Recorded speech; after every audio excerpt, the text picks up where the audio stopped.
सोचें जरा, अगर आप किसी बाजार में जा रहे हैं और आपकी नजर एक ऐसे शख्स पर पड़े, वो मिट्टी से घर बना रहा हो, बच्चों की तरह खेल रहा हो, लोग हंस रहे हों, मजाक उड़ा रहे हों, लेकिन फिर वही शख्स बादशाह के दरबार में जाकर ऐसी बात कह दे कि सबको सांप सूंघ जाए, तो आप क्या कहेंगे? ये सच है दोस्तों। ये कहानी है एक ऐसे शख्स की जो बज़ाहिर पागल लगता था, मगर उसके हर लफ्ज में दानाई छुपी होती थी। दुनिया उसे बहलोल दीवाना कहती थी, मगर वक्त ने साबित किया कि वो पागल नहीं था, वो अल्लाह का वली था। बहलोल दाना का असल नाम वहाब बिन अम्र था। उनका ताल्लुक इराक के शहर कूफा से था। पढ़े लिखे थे, दीन का गहरा इल्म रखते थे और बड़े बड़े उलमा उनसे मशवरा लेते थे।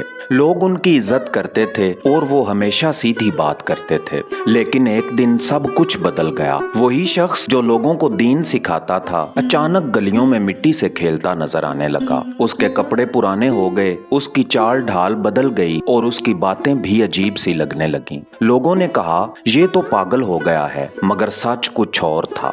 असल कहानी शुरू होती है जुल्म से। उस वक्त हुकूमत अब्बासियों के हाथ में थी और खिलाफत की मसनद पर बैठा था हारून और रशीद। वो अपने दौर का ताकतवर तरीन बादशाह था, लेकिन उसने एक ऐसा जुल्म किया जो तारीख में लिखा गया। उसने इमाम मूसा काज़म अलैहिस्सलाम को कैद कर दिया। इमाम मूसा काज़म अलैहिस्सलाम 7वें इमाम और 9वें मासूम हैं। इल्मो हिल्म की अलामत और अल्लाह की हुज्जत थे। बहलोल उनके चाहने वालों में से थे, उनके मानने वाले और उनका दिल से एहतराम करने वाले। जब इमाम अलैहिस्सलाम कैद हुए, बहलोल का दिल तड़प उठा, मगर वो जानते थे अगर खुलकर मुखालफत की तो जान से हाथ धोना पड़ेगा। तब एक दिन इमाम मूसा काज़म अलैहिस्सलाम ने अपने चंद खास मानने वालों से फरमाया, अब वक्त है कि तुम लोग हिकमत से काम लो, खामोशी बेहतर है। इमाम अलैहिस्सलाम की ये बात सुनकर सब खामोश हो गए, मगर बहलोल ने कुछ और ही सोचा। उसने कहा, मैं ऐसा रास्ता इख्तियार करूंगा जहां मैं सच भी कह सकूं और दुश्मन मुझे मार भी ना सके। उसने दीवानगी को अपना लिबास बना लिया।